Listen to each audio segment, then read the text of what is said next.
ഇപ്പൊ പരദീസ് എന്നുള്ള പാട്ട് എഴുതുമ്പോൾ അറിയാം ഈ പാട്ട് കഴിഞ്ഞ് ആ ക്യാരക്ടേഴ്സ് മരിക്കാൻ പോകുന്നുള്ളത്. ആ ഇൻഫർമേഷൻ എനിക്ക് ഭയങ്കര ഇമ്പോർട്ടന്റ് ആണ്. അതെനിക്ക് അറിയുന്നതുകൊണ്ട് എനിക്ക് അതിന്റെ ചെറിയൊരു പെയിൻ എനിക്ക് നേരത്തെ ഇടാൻ പറ്റും. അത് നമുക്ക് ഇഷ്ടം. ജോൺ പോൾ ജോർജ് എന്ന് പറഞ്ഞിട്ടുള്ള ഡയറക്ടർ ഉണ്ട്, ഗപ്പി അമ്പുളിയൊക്കെ ചെയ്ത. ശരിക്കും അദ്ദേഹം കഥ പറഞ്ഞ് എന്നെ കരയിപ്പിക്കും. ഈ രണ്ട് സിനിമയുടെയും കഥ പറഞ്ഞപ്പോൾ ഒരു പോയിന്റിൽ എനിക്ക് കണ്ണ് നിറഞ്ഞു. അപ്പൊ അദ്ദേഹത്തിന്റെ മൂന്നാമത്തെ സിനിമ വരുന്നുണ്ട്. അപ്പൊ അതിലെയും പാട്ടുകൾ എഴുതുന്നുണ്ട്. അതിലും എനിക്ക് ഇതുപോലെ തന്നെ കഥ പറഞ്ഞ് എന്നെ കണ്ണ് നനയിച്ച് കളഞ്ഞു. അപ്പൊ പിന്നെ നമുക്ക് അത് റീപ്രൊഡ്യൂസ് ചെയ്യാതിരിക്കാൻ പറ്റില്ല. അതിരനിലെ ആട്ടുതൊട്ടിൽ എന്നുള്ള പാട്ട് എഴുതുന്ന സമയത്ത് ഞാൻ ആ സമയത്ത് എൻ്റെ ഒരു ഏജും ഇത് ഒരു രഞ്ജി പണിക്കർ സാറ് ചെയ്യുന്ന അച്ഛന്റെ പെർസ്പെക്റ്റീവിൽ വരുന്ന ഒരു പാട്ടാണ്. അത് ഒരു ഓട്ടിസ്റ്റിക് ആയിട്ടൊരു മകളെ പറ്റി, ആ മകളെ ഒറ്റയ്ക്ക് വളർത്തുന്ന ഒരു അച്ഛൻ. അപ്പൊ എന്ന് പറയുമ്പോൾ എനിക്കത് ഇമാജിൻ ചെയ്യാനേ പറ്റുള്ളൂ, റിലേറ്റ് ചെയ്യാൻ പറ്റില്ല. അപ്പൊ നമ്മളതായിട്ട് മാറണം. നമ്മൾ ശരിക്കും എംപതൈസ് ചെയ്യണം. എംപതൈസ് ചെയ്ത് അയാളായിട്ട് മാറി എന്തായിരിക്കും അയാളുടെ ദുഃഖം, അയാൾ ഇനി എത്ര കാലം ഭൂമിയിൽ ഉണ്ടാവും എന്നായിരിക്കും അയാൾ ചിന്തിക്കുന്നത്. ഞാൻ പോയ ഈ മകളെ ആര് നോക്കും, അവൾ എങ്ങനെ വളരും, ഇതൊക്കെ ആയിരിക്കും അയാളുടെ ചിന്ത. എൻ്റെ പൊന്നു ഡാർക്ക്. ശരിക്കും ഒരു ലിറിസിസ്റ്റ് ഒരു സ്റ്റോറി ടെല്ലറാണ്. സ്ക്രിപ്റ്റ് റൈറ്ററിന് എഴുതാൻ പറ്റാത്ത കാര്യം നമ്മൾ എഴുതി കൊടുക്കുന്നു എന്നുള്ള ഫീലാണ്. സ്ക്രിപ്റ്റ് റൈറ്റർ സ്ക്രിപ്റ്റിൽ എഴുതിയ കാര്യം നമ്മൾ കുറച്ച് താളത്തിൽ എഴുതുന്നു എന്ന രീതിക്കാണ് ഞാൻ പാട്ടുകൾ അപ്രോച്ച് ചെയ്യാറുള്ളത്. അതുകൊണ്ട് തന്നെ ഞാൻ പലപ്പോഴും പാട്ട് എഴുതുന്നതിന് മുമ്പ് നറേഷൻ കേൾക്കാറുണ്ട് സിനിമയുടെ. ഞാൻ പ്രത്യേകിച്ച് ഒന്നിൽ കൂടുതൽ പാട്ടുകൾ എഴുതുന്നൊരു സിനിമയാണെങ്കിൽ ഫുൾ സ്ക്രിപ്റ്റ് നറേറ്റ് ചെയ്യാൻ അവരോട് പറയാറുണ്ട്. ഇപ്പോൾ ഷൂട്ട് കഴിഞ്ഞിട്ടാണ് എന്നെ വിളിക്കുന്നതെങ്കിൽ ഒരു ഫസ്റ്റ് എഡിറ്റ് ഉണ്ടെങ്കിൽ ഫുൾ സിനിമയിരുന്ന് കാണും.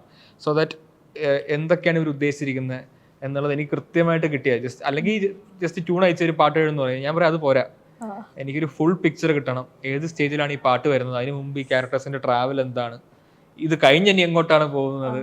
ഇപ്പൊ പരദീസ് എന്നുള്ള പാട്ട് എഴുതുമ്പോൾ അറിയാം ഈ പാട്ട് കഴിഞ്ഞ് ആ ക്യാരക്ടേഴ്സ് മരിക്കാൻ പോകുന്നുള്ളത്. ആ ഇൻഫർമേഷൻ എനിക്ക് ഭയങ്കര ഇമ്പോർട്ടന്റ് ആണ്. അതെനിക്ക് അറിയുന്നതുകൊണ്ട് എനിക്ക് അതിന്റെ ചെറിയൊരു പെയിൻ എനിക്ക് നേരത്തെ ഇടാൻ പറ്റും. അത് നമുക്ക് ഇഷ്ടമുള്ള പോലെ ജീവിക്കാൻ പറ്റാത്ത ഒരു ലോകത്തിന്റെ ഒരു ദുഃഖം എന്താണെന്നൊക്കെയുള്ള പരദീസ് എന്നുള്ള കോൺസെപ്റ്റ് തന്നെ പാട്ടിന് വരാൻ കാരണം.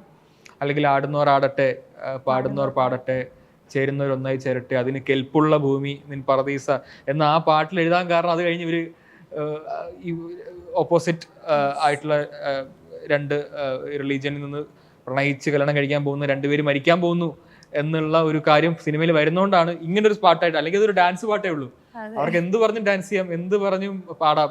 പക്ഷെ ഇത് തന്നെ പറഞ്ഞുകൊണ്ട് അവർ പാടണം, പരദീസയെ പറ്റി തന്നെ സംസാരിക്കണം എന്ന് തീരുമാനിക്കാൻ കാരണം ആ എൻറ്റയർ സ്റ്റോറി ലൈനാണ് എന്നൊക്കെ പറഞ്ഞ പോലെ. അപ്പൊ ഇത് കൃത്യമായിട്ട് ഈ നരേഷൻ ഉണ്ടാവും ഡയറക്ടറിന്റെ അടുത്ത് നിന്ന്? ഇപ്പം ഇത്ര പാട്ടുകൾ ഉണ്ടാവുന്ന സമയത്ത് ഫസ്റ്റ് ഓഫ് ഓൾ ഒരു ലിറിസിസ്റ്റിനെ സംബന്ധിച്ചിടത്തോളം ഈ കഥ പറയേണ്ടത് ഒരു കമ്പോസർ ആണോ അതോ ഡയറക്ടർ ആണോ?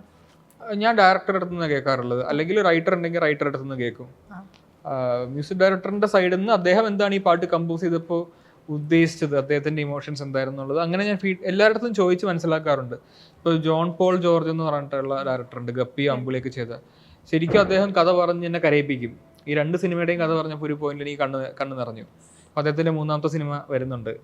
അപ്പൊ അതിലെയും പാട്ടുകൾ എഴുതുന്നുണ്ട്. അതിലും എനിക്ക് ഇതുപോലെ തന്നെ കഥ പറഞ്ഞ് എന്നെ കണ്ണ് നനയിച്ച് കളഞ്ഞു. അപ്പൊ പിന്നെ നമുക്ക് അത് റീപ്രൊഡ്യൂസ് ചെയ്യാതിരിക്കാൻ പറ്റില്ല ലിറിക്സിൽ. അപ്പോൾ അങ്ങനെയാണ് ഈ തനിയെ മിഴികളും ഈ പറഞ്ഞ ആരാധികയും ഒക്കെ, അതിലൊക്കെ ഒരു എലമെന്റ് ഓഫ് പെയിൻ ഉണ്ട്. അത് ഒന്ന് ലവ് സോങ് ആണ്, മറ്റേതൊരു മോട്ടിവേഷണൽ സോങ് ഒക്കെയാണ്. പക്ഷെ പറഞ്ഞു വരുമ്പോൾ ഒരു ഡീപ്പ് ലെയർ ഓഫ് സാധനം എടുത്തു കഴിഞ്ഞാൽ ഒരു പെയിൻ്റെ എലമെന്റ് ഉണ്ട്.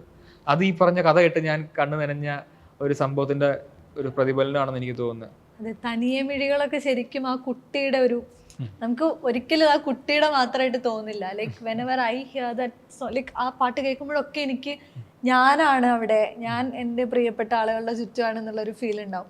അപ്പം ഈ കഥ കേൾക്കുന്ന സമയത്ത്, ലൈക്ക് ലിറിക്സിലേക്ക് കടക്കുന്ന സമയത്ത് ആ കഥാപാത്രമായിട്ട് മാറുന്ന, ഇപ്പം പലപ്പോഴും ആക്ടേഴ്സ് അങ്ങനെ ചെയ്ത് പറയാറുണ്ടല്ലോ, ആ കഥാപാത്രത്തിലേക്ക് മാറുന്നു, അവരുടെ ഷൂസിലേക്ക് മാറുന്നു എന്ന്. ലിറിസിസ്റ്റിന് അങ്ങനെ ഉള്ളൊരു എക്സ്പീരിയൻസ്? ഞാൻ അങ്ങനെ മാറാറുണ്ട്, ഒട്ടുമിക്ക സമയത്തും മാറും. എസ്പെഷ്യലി ട്യൂണും കൂടെ ഭയങ്കര ടച്ചിങ് ആണെന്നുണ്ടെങ്കിൽ ഞാൻ ഇങ്ങനെ ഇരുന്ന കഥാപാത്രമായി മാറും.